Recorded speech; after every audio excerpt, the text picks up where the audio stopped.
Hello, my name is Jeremy Watson. I'm the CEO with Bedrock Investment Property.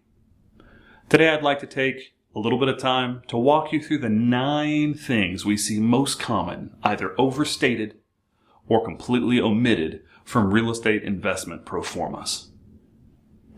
Number 1, acquisition fees.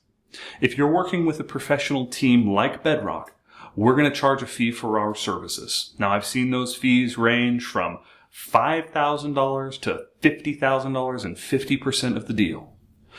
Most every company I have seen does not include those in their return on investment calculations in their pro formas. It's like saying, hey, you've got to pay me, but that wasn't for this property, which it absolutely was. Number 2, closing costs. It's shocking to think that anyone would leave closing costs off of a pro forma, but I've seen it. I've seen my direct competitors do it, and they just leave it off the pro forma. They say, oh yeah, you'll buy this for $136, your return on investment is going to be 33%, and nowhere in the world does it show that 7.5% or 4% of the fee is going to go out in closing costs. That's just madness. It's an intentional omission if they're being dishonest, or an unintentional omission if they don't know what they're doing. Both are bad. Number 3, short-term reserves. Right? If you've ever owned a piece of rental real estate, you know that it's going to have problems in the first 30 days. When you get a tenant living in your property, you're going to have your first call. And it's because they're going to turn on the dishwasher and it's going to leak. Or they're going to take a bath in the master bathroom and water's going to dribble down between the joist and something that's not sealed quite right. Tenants bring out the issues of houses. The water doesn't turn on to water the lawn. Something's going to happen. Any investor you know is going to have $1,000 in short-term reserves just so that when something happens right out of the gate, they've got some money to cover it. But they don't include those on pro formas. None of them do. I've never seen anyone say, hey, there's going to be short-term problems that are going to happen as soon as a tenant moves in. It's like they're intentionally omitting or unintentionally. Both, again, bad. With that being the case, you've got to understand that short-term reserves happen. We factor them directly into our pro formas because we think it's important, because those things are going to happen. We've done over 4,000 properties in the last decade, and those things happen more often than not. Number 4, LLC setup and compliance costs. Again, almost any investor, any serious real estate investor is going to agree with me that you should hold your assets in an LLC. All right, and that's to limit your liabilities. That's to make sure that if you get sued, they can't come after everything you own. And keep in mind, it's a real property in the real world with real tenants in. And the very nature of the relationship is that most tenants don't have as much money as owners of rental real estate. It's just the nature of that relationship. And so having a piece of real property with real people living in it and having yourself 100% personally liable for anything that goes wrong as far as a lawsuit is a terrible idea. But besides Bedrock's, I've never seen a pro forma build that shows LLC setup costs, which can be substantial, or LLC compliance costs, which can absolutely be substantial, and which are year over year over year fees that affect the bottom line. We have people tell us all the time, well, your returns look a little low compared to other companies of your type. Absolutely. Because we factor in LLC setup costs, we factor in our acquisition fees, we factor in our short-term reserves, we factor in closing costs. We put everything we can on these properties. Because if these properties don't perform based on the actual real world we're living in, we don't want any part of them. Because candidly speaking, we're going to be with you in this journey for the next 5 to 7 years. And our fees, if you look at any of our pro forma videos, we get paid directly based on property performance. So we don't want to overstate this and then year over year have these bad conversations with you saying, why isn't your property performing? We want to try to be careful and then have good conversations because things are going better than expected. That's just how we do it. Number 5, market rent. I cannot tell you the number of times that I've seen a pro forma where they say, hey, it's going to rent for $1,300 a month, where any market research will let you know, hey, it's more like $800 a month, or it's more like $1,100 a month.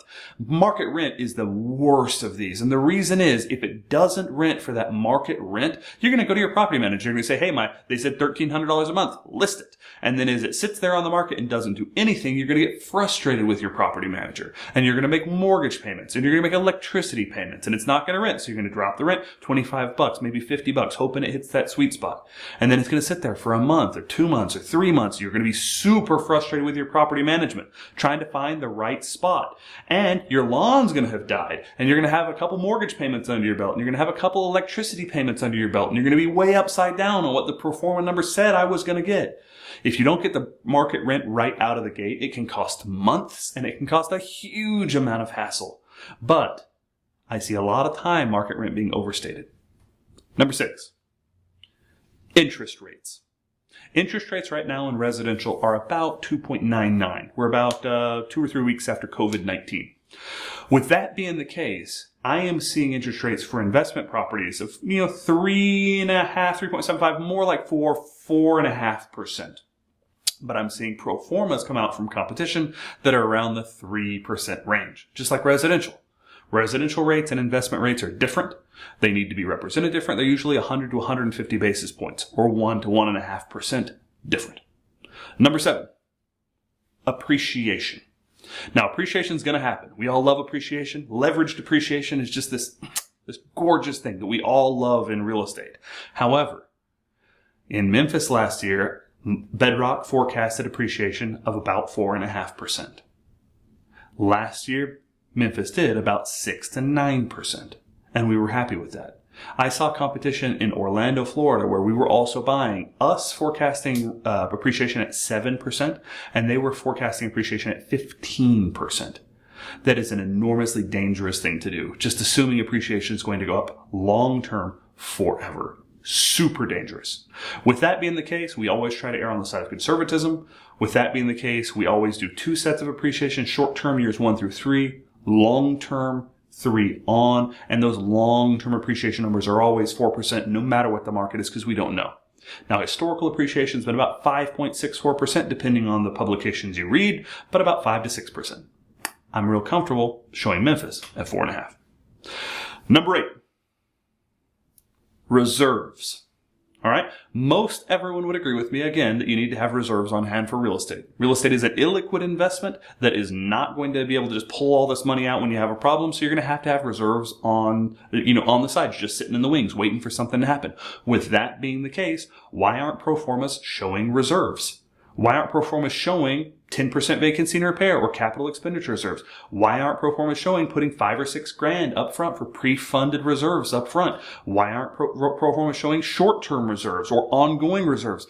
The number of pro formas that I've seen that just act like everything's going to go perfect and the property is never going to require another bit of work and does not factor for that in the pro forma is shocking. In fact, I have an iPad right here that shows that basically by tweaking these 9 things, I can double what my pro forma say. Wouldn't be honest, but I could do it very, very easily. Just a couple of small tweaks. And number 9, rent increases. So rent increases, typically, historically, it's been about 5%.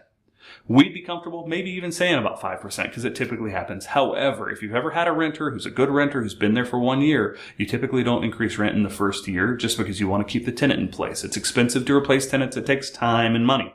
So usually that first rent increase happens maybe in the second year. So what we say is, hey, depending on the tenant, we're going to attack rent increases. Maybe we have a COVID-19 pandemic and everyone's a little on edge and it's not time to increase rent. The truth is, those rent increases should never be illustrated at 5, 6, 7, 8%. It's crazy talk. At Bedrock, we illustrate those at 2.5%. Now, these and all of the other things we do in our pro formas are things we add to try to make them as conservative and realistic as humanly possible. If you want to click here above, you can see an hour walkthrough that I did just specifically on our pro formas, and you can see every assumption we make, every piece of the cash flow, every expense we factor in, how we get paid, how they get paid, the long-term expenses of everything, and you can see exactly how our process works. And I think with that process, you'll see that it bleeds conservatism. Thank you so much. You have a good day. Bye-bye.